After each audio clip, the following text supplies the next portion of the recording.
ഞാനിപ്പോഴും ഉറച്ചു തന്നെ വിശ്വസിക്കുന്നു ഇക്കഴിഞ്ഞ 10 വർഷം സർക്കാരിനെതിരെ ഏതെങ്കിലും ഒരു മന്ത്രിക്കെതിരെ ശക്തമായ അഴിമതി ആരോപണം ഉന്നയിച്ച് അത് തെളിയിക്കാൻ പ്രതിപക്ഷത്തിന് സാധിച്ചിട്ടില്ല. വകുപ്പുകളുടെ കാര്യം എടുത്തു നോക്കൂ. ഇപ്പോ ഈ ഗുഡ് ഗവേണൻസ് എന്ന് പറയുന്ന ഒന്ന് കേരളത്തിലെ ജനങ്ങൾക്ക് അനുഭവവേദ്യമായ 10 വർഷങ്ങളാണെന്ന് പറഞ്ഞാൽ അത് നിഷേധിക്കാൻ വസ്തുതാപരമായ എന്ത് തെളിവുകളാണ് നമ്മുടെ മുന്നിലുള്ളത്?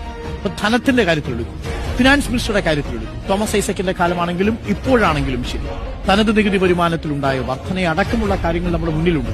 വകുപ്പിനെതിരെ അഴിമതി ആരോപണം ഉന്നയിക്കുന്ന ഏതെങ്കിലും ഒരു മന്ത്രിക്കെതിരെ ഈ ഘട്ടത്തിലും അഴിമതി ആരോപണം ഉന്നയിക്കുന്നില്ല. സർക്കാരിന്റെ വകുപ്പ് നേരിട്ട് കൈകാര്യം ചെയ്യുന്ന ഏതെങ്കിലും മന്ത്രിക്കെതിരെ ഈ നിമിഷം വരെയും പ്രതിപക്ഷത്തിന് ഒരു അഴിമതി ആരോപണം ഉന്നയിക്കാൻ കഴിഞ്ഞിട്ടില്ല. അപ്പൊ അഴിമതിയുടെ ഒരു വിഷയം ആ ഘട്ടത്തിൽ നിൽക്കുന്നില്ല. രണ്ടാമത്തത്, ഗുഡ് ഗവേണൻസിന്റെ ഫലങ്ങൾ താഴെത്തട്ടിൽ അനുഭവിച്ച ചില വകുപ്പുകളുണ്ട്. ഞാൻ പേരെടുത്ത് പറയാം. ഒന്ന് തദ്ദേശ വകുപ്പ്. തദ്ദേശ വകുപ്പിന്റെ ഭാഗമായിട്ട് K-Smart എന്ന് പറയുന്നത് ജനങ്ങളുടെ കൈകളിലേക്ക് എത്തി. വകുപ്പിൽ ചില പ്രശ്നങ്ങളൊക്കെ ഉണ്ട്, സോഫ്റ്റ്വെയർ മാറ്റുന്നത് സംബന്ധിച്ച്. റവന്യൂ, പട്ടയം ഏറ്റവും കൂടുതൽ വിതരണം ചെയ്ത സർക്കാരുകളിൽ ഒന്നാണ് ഈ കഴിഞ്ഞു പോകുന്ന സർക്കാർ.